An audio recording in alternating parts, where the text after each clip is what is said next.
Environment Minister Steven Guilbeault's former environmental NGO Équiterre started raking in stacks of government cash after Guilbeault became an MP, and we have the documents to prove it.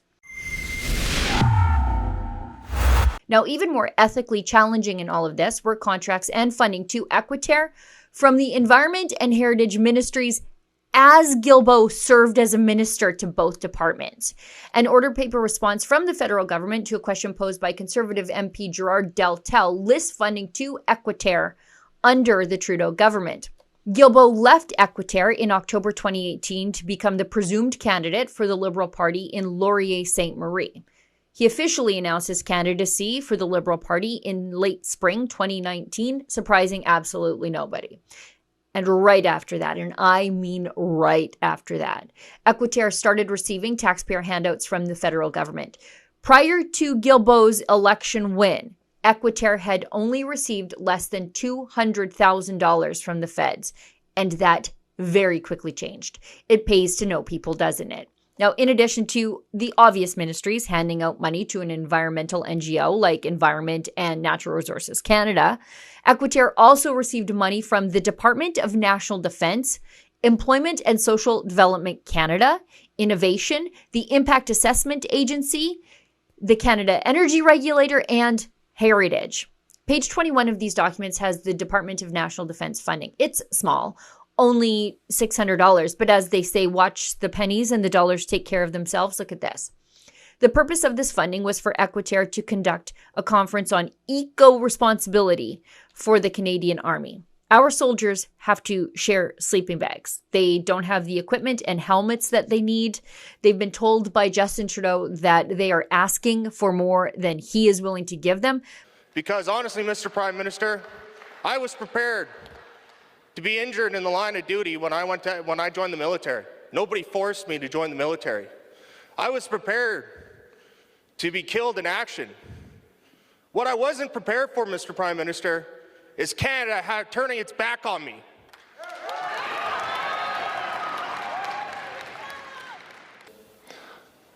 On a couple of elements you brought up. First of all, why are we still fighting against certain veterans groups in court?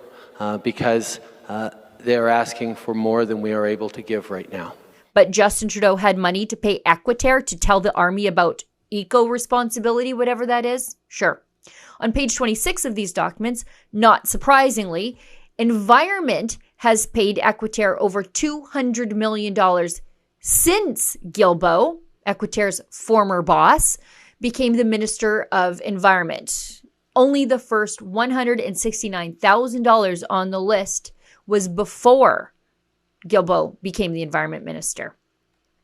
On pages 58 to 61, over at Innovation, the former Industry Department, Équiterre received $1.5 million. To be clear, the Industry Department is funding an anti-industry group that's so on the nose for Trudeau. On page 79, a $300 sole source contract went to Équiterre from the Heritage Ministry for, quote, rental of presenter services, end quote. When Guilbeault was the Heritage Minister, now, I don't know about you, but I find it very hard to believe that a Quebec environmental group had some sort of presenting technology that the Canadian Department of Heritage didn't have access to. But none of this should be any surprise. The green company that Guilbeault formerly acted as a lobbyist for, Cycle Capital, and companies associated with that green firm received approximately $200 million from what's now dubbed the Green Slush Fund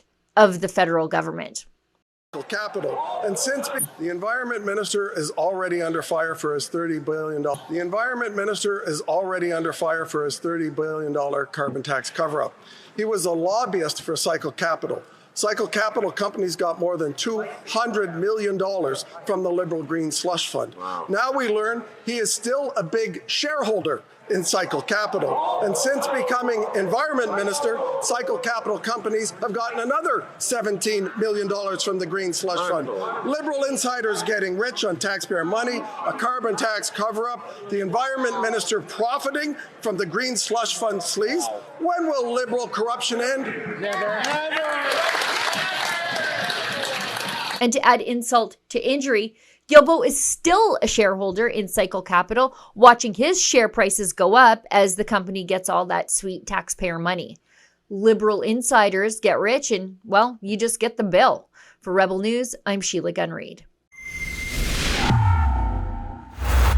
This story was made possible through your generous crowdfunded donations to a special research and access filing fund at rebelinvestigates.com. Thank you in advance to everybody who continues to donate to make this important accountability journalism possible.